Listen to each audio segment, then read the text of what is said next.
રાજ્યમાં પેટ્રોલ ડીઝલનો પૂરતો જથ્થો ઉપલબ્ધ છે, નાગરિકોને અફવાથી દૂર રહેવા અપીલ કરવામાં આવી। પ્રવક્તા મંત્રી જીતુભાઈ વાઘાણીએ અપીલ કરી। પુરવઠા વિભાગ દ્વારા ઇંધણની સપ્લાય અંગે મોનિટરિંગ, સ્ટોક ઉપલબ્ધ ન હોય તેવા પંપની વિગત એકત્ર કરવામાં આવી। ઓઇલ કંપની સાથે પુરવઠા વિભાગ દ્વારા સંકલન, પેટ્રોલ, ડીઝલ અને એલપીજીનું દૈનિક મોનિટરિંગ, વાહનોમાં ઇંધણ ભરાવવા અંગે કોઈ નિયંત્રણ નહીં। ખેડૂતોને 200 લીટરની મર્યાદામાં ડીઝલ આપવામાં આવશે। મોબાઈલ ટાવર ધારકોને 1000 લીટર ડીઝલ આપવામાં આવશે। માસિક ઇંધણનું વેચાણ 80% વધારો નોંધાયો છે। આજ અંગે વિસ્તૃત વિગત આપશે ફોન લાઈન પર નિકુંજ જાની જોડાઈ ગયા છે।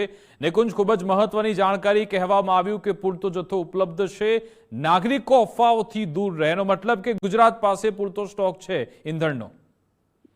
જે પ્રવક્તા મંત્રી જીતુ વાઘાણીની અપીલ સાથે રાજ્ય સરકારે એક પ્રેસ રિલીઝ ઇસ્યુ કરી છે અને તેની અંદર એ પ્રકારનો દાવો કરવામાં આવ્યો છે કે રાજ્યમાં પેટ્રોલ અને ડીઝલનો પૂરતો જથ્થો ઉપલબ્ધ છે અને નાગરિકોને કોઈ પણ પ્રકારની અફવામાં ન આવવા માટે અને પેનિક બાઇંગ ન કરવા માટેની અપીલ કરવામાં આવી છે।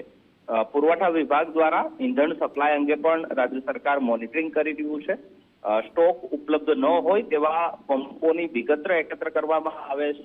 ઓઇલ કંપનીઓ સાથે પણ પુરવઠા વિભાગ દ્વારા સંકલન કરવામાં આવી રહ્યું છે અને પેટ્રોલ, ડીઝલ અને એલપીજીનું દૈનિક મોનિટરિંગ કરવાની પણ રાજ્ય સરકાર તરફથી દાવો કરવામાં આવ્યો છે। સાથે જ પ્રેસ રિલીઝમાં એનો પણ ઉલ્લેખ છે કે વાહનોમાં ઇંધણ ભરાવવા અંગે કોઈ નિયંત્રણ નથી। ખેડૂતોને 200 લીટરની મર્યાદામાં ડીઝલ જે છે તે આપવાનો પણ રાજ્ય સરકારે નિર્ણય કર્યો છે, આદેશ કર્યો છે।